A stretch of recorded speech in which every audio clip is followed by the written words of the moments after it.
Well, howdy, y'all. Welcome to Once Upon a Time in Texas with episode number 98.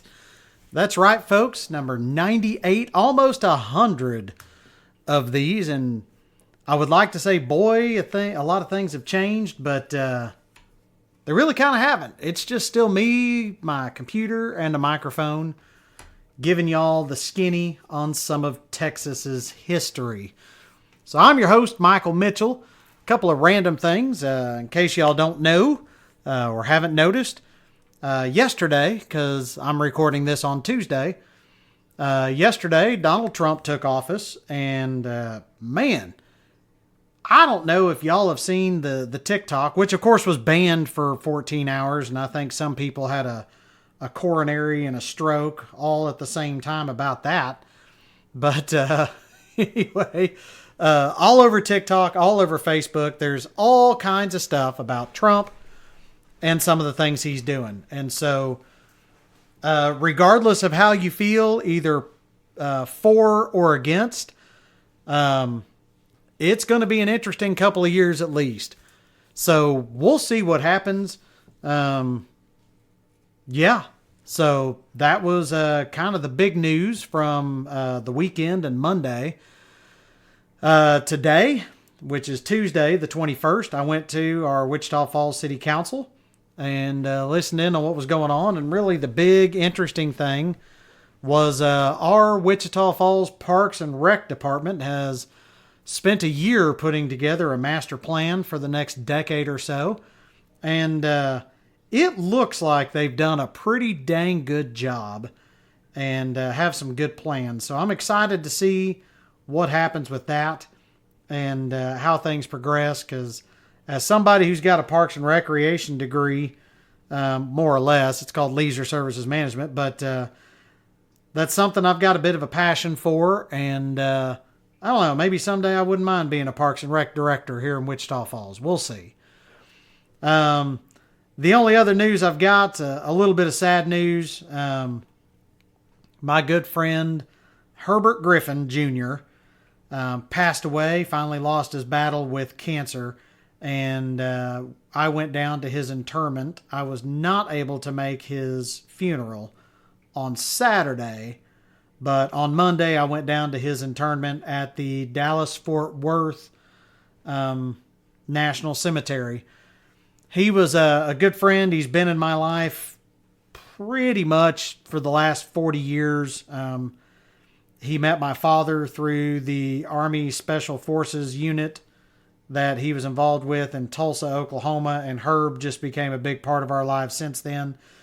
He did 9 years, I believe, with the Army, and then moved over to the Navy and served the rest of his, I believe, 32, maybe more, but it was 30 or 32 years in the Navy as a chaplain, and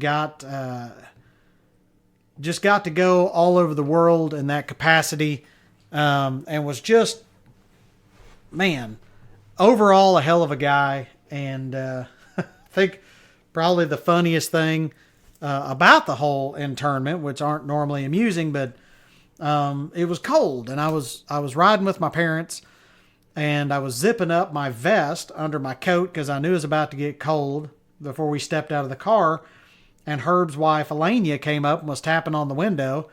But for those of y'all who haven't seen a picture of me, I've got a fair to moderately long, like ZZ Top type beard. And I had zipped the damn thing up in my zipper, or at least part of it, and I was trying to get it unzipped. And Elenia comes up, and she's knocking on the window. And finally, I got my zipper unzipped and was able to throw the door open, and she said, "I need you to be a pallbearer. Will you do that?" And of course I told her I'd be honored to do so. And so, man, you get to those national cemeteries where they're burying veterans or spouses, and that place is a machine. Typical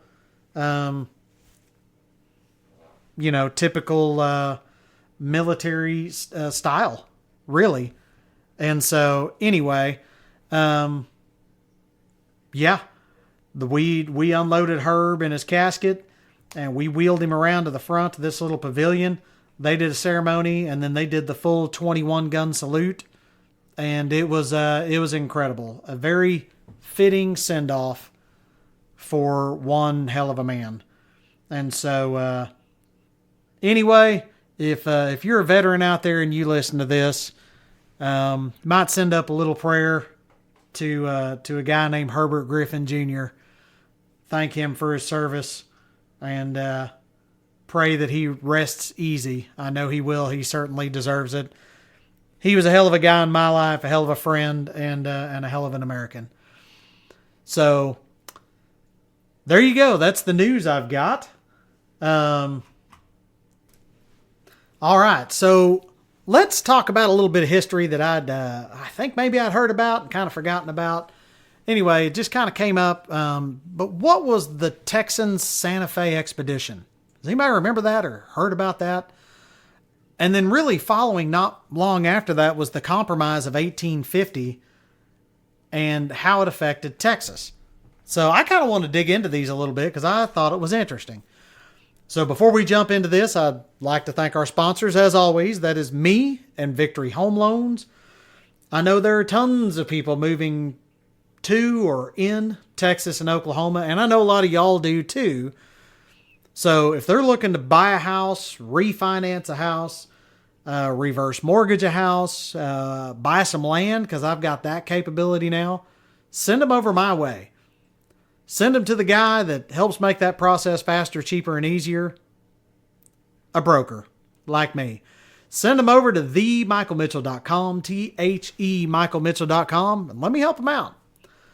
Remember, when you work with a guy like me and Victory Home Loans, we sell dreams, not mortgages.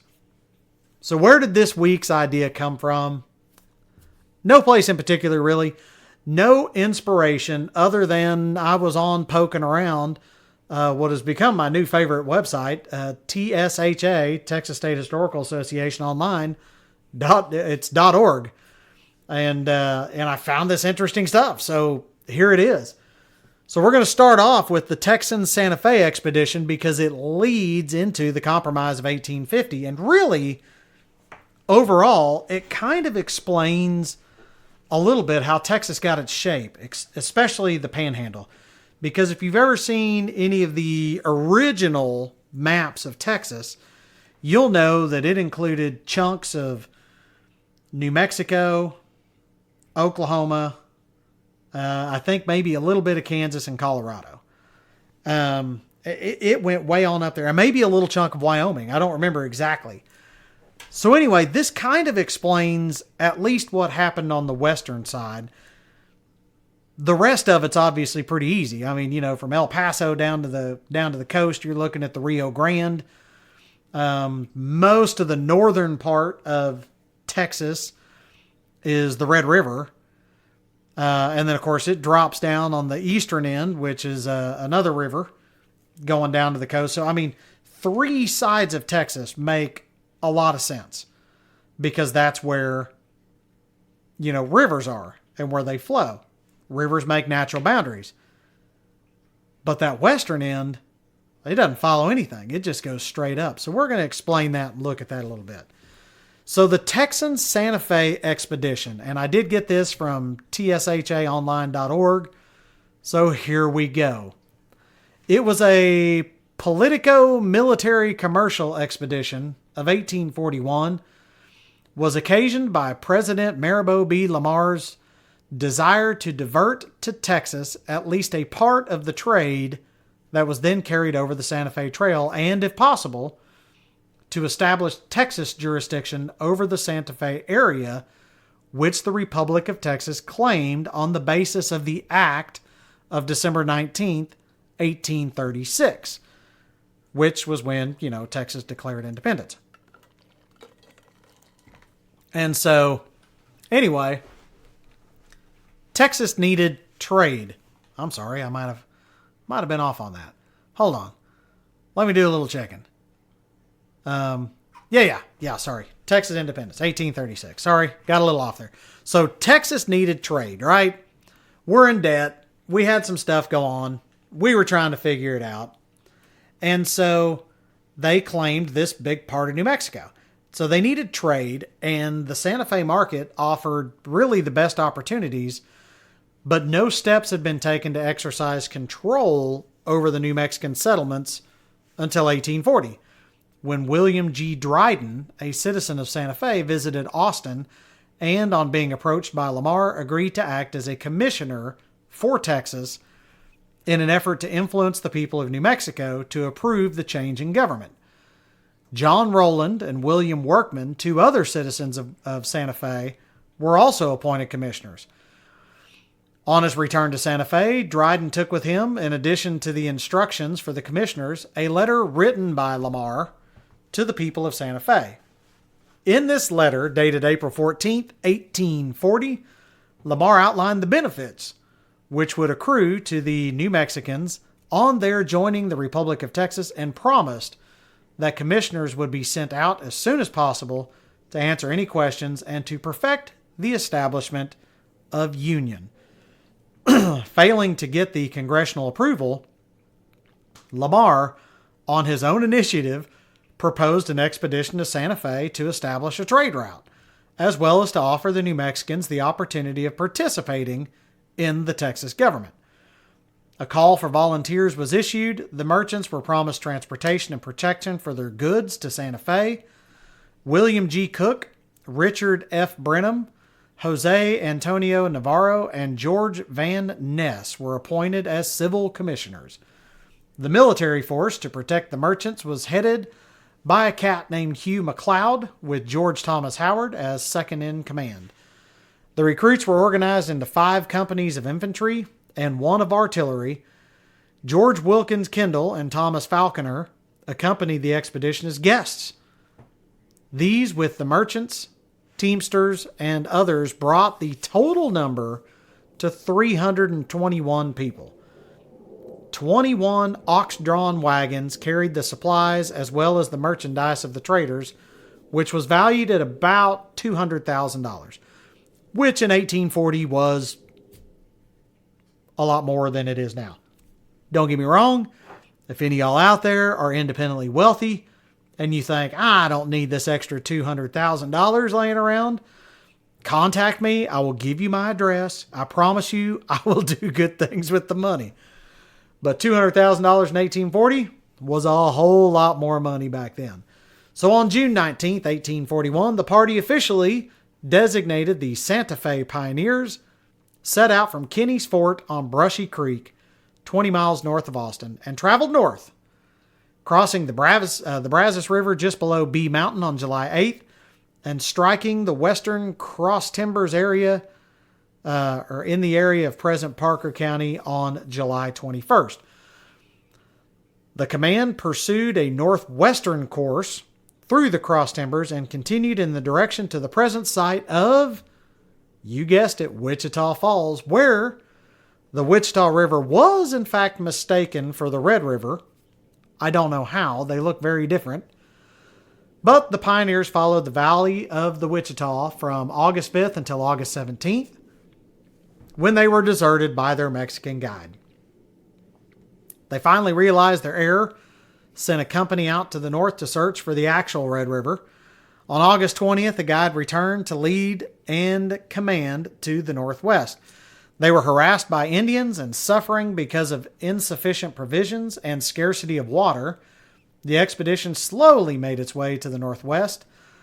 On Kittiquay Creek, in the area of present-day northwestern Motley County, McLeod, unable to find a route by which the wagons could ascend the Cap Rock, divided his command, sending a party of horsemen out to seek the New Mexican settlements, while he waited with the wagons and the remaining force at the foot of the Llano Estacado, or the Cap Rock. The advance party, after suffering many hardships and encountering difficult traveling in crossing Kittiquay and Tule Canyons, finally met some Mexican traders on September 12th and sent a guide back to lead the waiting force on into the settlements. The Texans had expected to be welcomed by the citizens of New Mexico and certainly had not anticipated armed resistance. But Governor Manuel Armijo of New Mexico had learned of the expedition and had detachments out awaiting the arrival of the Texans. Captain William G. Lewis, one of the first of the advance party to reach the settlements, turned traitor and persuaded his comrades to lay down their arms on September 17th. He was again used by the New Mexicans in securing the surrender of the main force, which had crossed the Llano Estacado and was encamped at Laguna Colorada, near present-day Tucumcari, New Mexico, on October 5th.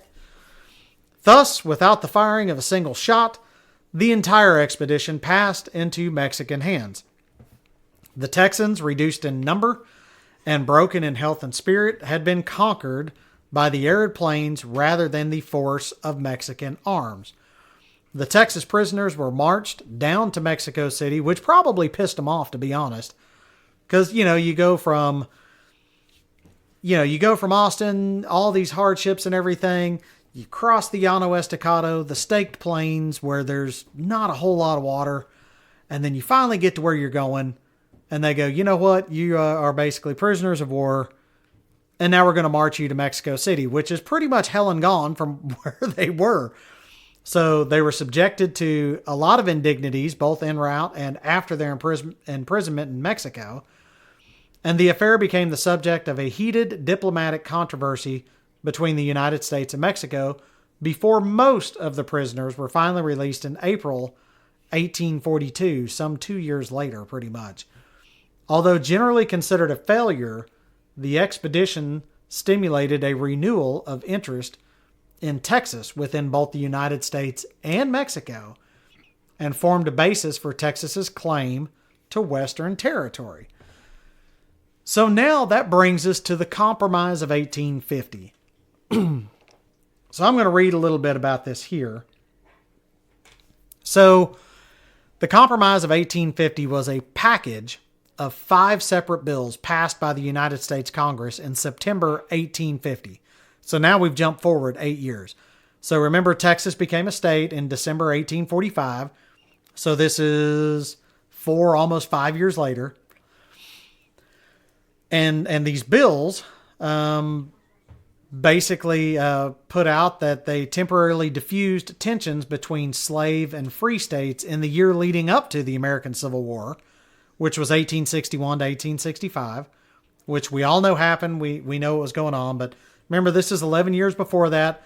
They're trying to, I guess, get some of that dissent and everything down and trying to figure out a viable option on moving forward as the United States.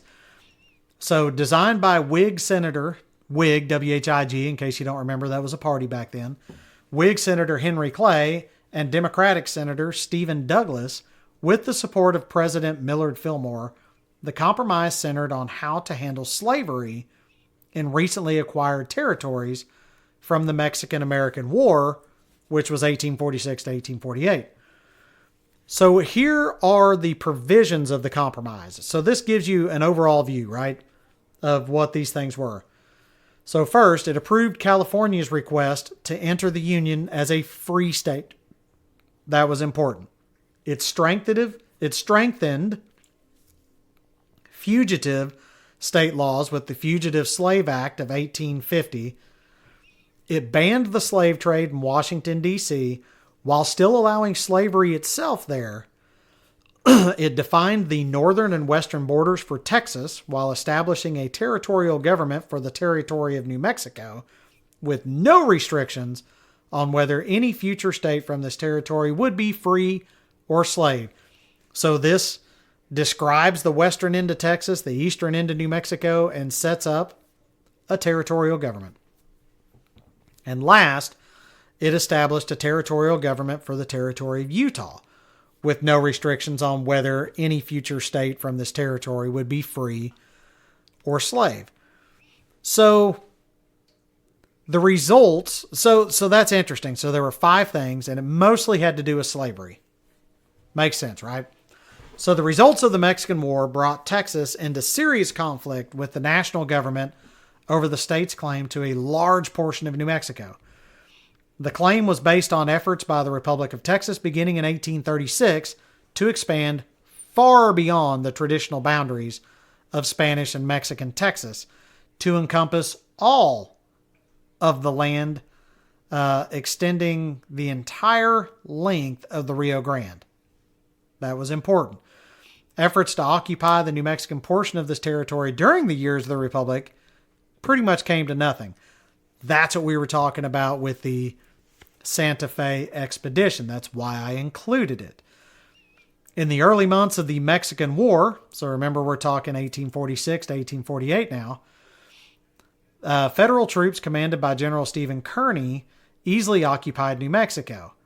Kearny quickly established a temporary civil government when Texas Governor J. Pinckney Henderson complained to United States Secretary of State James Buchanan. The latter replied that, though the matter would have to be settled by Congress, Kearny's action should not prejudice the Texas claim. By the provisions of the Treaty of Guadalupe Hidalgo, Mexico relinquished all claim to the territory north and east of the Rio Grande. The treaty did not, however, speak to the issue of the Texas claim to that portion of New Mexico lying east of the river. So basically, they conceded it, they gave it up, but then they didn't say what part belonged to Texas. Well, Texas just assumed that it belonged to them. And why not? Let's be honest. So by this time, New Mexico and all the other lands ceded to the United States by Mexico had become embroiled in slavery controversy. Southern leaders insisted that all of the new territory be open to slaveholders and their human property. Northern free soilers and abolitionists were determined to prevent such an opening, and so resisted the claims of Texas to part of the area in question. Texas attempted to further its claim by organizing Santa Fe County in 1848, with boundaries including most of New Mexico east of Rio Grande. In New Mexico, military and civilian leaders then petitioned the federal government to organize their area into a federal territory, thus giving them protection. Texas Governor George T. Wood responded by asking the legislature to give him the power and means to assert the claim of Texas to New Mexico with the whole power and resources of the state. Soon afterwards, his successor, Peter H. Bell, made a more moderate request, asking only for authority to send a military force sufficient to maintain the state's authority in that area. Bell then sent Robert S. Neighbors west to organize 4 counties in the disputed area. Although he was successful in the El Paso area, Neighbors was not welcomed in New Mexico. So land, right? Land and slavery. We have a little bit of a pissing match going on here between the newly formed state of Texas and the United States. And New Mexico, the territory of New Mexico. Publication of the report of Neighbors' mission in June of 1850 led to a public outcry in Texas. Some people advocated the use of military force, others urged secession. Which, actually, if you remember from one of my early podcasts, people still talk about Texas seceding from the Union, but it has to be broken up into 5 states, and I don't remember what all the requirements were, but part of it did have to do with this whole New Mexico, Colorado, Wyoming portion, and Texas would have to be split up 5 ways that way. Anyway, doesn't matter. So they're calling for secession. Bell reacted by calling a special session of the legislature to deal with the issue. Before the session began, the crisis deepened. New Mexicans ratified a constitution for a proposed state specifying boundaries.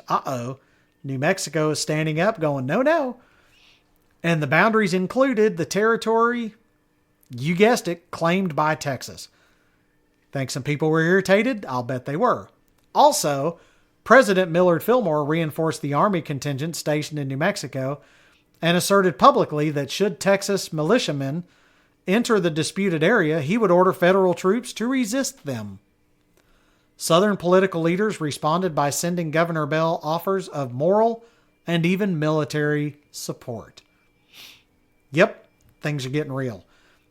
Meanwhile, the United States Congress is grappling with the same issue.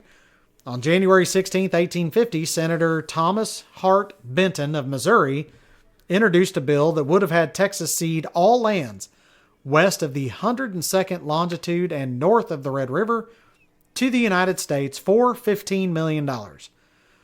The bill would also divide Texas into two states because, and I think I talked about this on another podcast, when Texas was coming into the Union, a lot of people believed Texas was just too big. There was no way to manage that much real estate. So soon afterwards, Senator John Bell of Tennessee offered a resolution that would have divided Texas into three states. Then a Senate committee, chaired by Henry Clay of Kentucky, reported a bill that would have given Texas an unspecified sum in exchange for ceding all lands northwest of a straight line from El Paso to a point on the 100th meridian that intersects the Red River. None of these efforts were successful. Finally, Senator James A. Pierce of Maryland introduced a bill that offered Texas $10 million in exchange for ceding to the national government all land north and west of a boundary beginning at the 100th meridian where it intersects the parallel of 36 degrees 30 minutes, then running west along that parallel to the 103rd meridian, south to the 32nd parallel, and from that point west to the Rio Grande.